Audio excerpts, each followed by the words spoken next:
2022 আমাকে পরিবর্তন করেছে। 2023 আমাকে ভেঙে চুরমার করে দিয়েছে।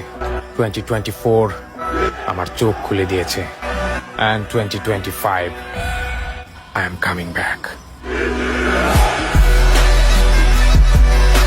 বাচ্চা থেকে চিরকাল সিরা খাবে ভেড়ার বাল। আমার কোশ্চেন হচ্ছে জায়গায় ভাই ও এমন করে কেল লিগা, ও এমন করে চিরিক মেরে ওড়ে, ওর বিচিতে কি কেউ গরম শিশে ডালতেছে, ও এরকম চিরিক মেরে ওড়ে হালায়।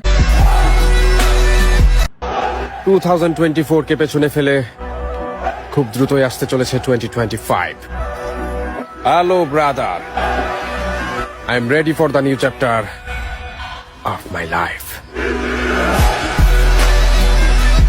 দেখেন ভাই, আপনারা আমাকে খারাপ ভাবতে পারেন, কিন্তু আমার কাছে যা মনে হয়, ও যখন ডায়লগটা দেয়, ওকে পিছন থেকে কেউ ওর বিচিটা টানতে ধরে, ও এই সময় চিরিক মারে ওড়ে, বুঝছেন? আমার কাছে এরকম মনে হয় না, সারা চিরিক মারবো কেল লিগা, মনে হয় যে বিসিজনিত কোনো সমস্যা, অবশ্যই রগে টান লাগে, না হয় টানতে ধরে, ওই ডায়লগটা দিয়ে ছাড়তে পারে না, বেচারা বিসি টানতে ধরে, এরকম কথা। আমি সিঙ্গেল, তার মানে কোনো মেয়ে আমাকে পাত্তা দেয় না, ব্যাপারটা এরকম না। আসলে আমি নিজেকে রাজা মনে করি, আর রাজা কখনো কারো গোলামি করতে পছন্দ করে না। গডসয়ার এই রাজা তার ডায়লগ দিয়ে, তার এক্সপ্রেশন দিয়ে ঢাকা শহরের সব টোকায় থেকে সে নিজেকে আলাদা করেছে।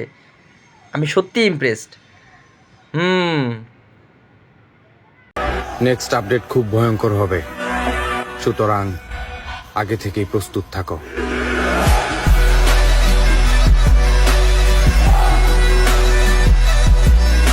এই বিষয়গুলো না আমাকে খুব ভাবায়, যে একটা মানুষ কতটা কঠোর পরিশ্রমী, সে রাত দিন টোকাই থেকে রাজা হওয়ার চেষ্টা করতেছে, তার এক্সপ্রেশন দিয়ে, তার স্টাইল দিয়ে, তার দাঁত দিয়ে, তার মালা দিয়ে, আদার্স অনেক কিছু আছে, এবং কি বিচিতে টান দেওয়ার যে দৃশ্যটা, চিরিক মারার যে দৃশ্য,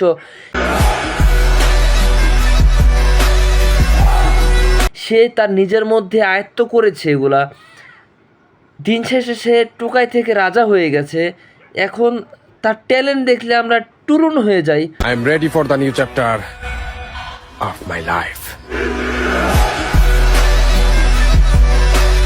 হে খোদা, আমাকে একটু কনফিডেন্ট দিতে পারো আমার লাইফে। এতটুকু কনফিডেন্ট দরকার নেই, একটু হইলেই হয়।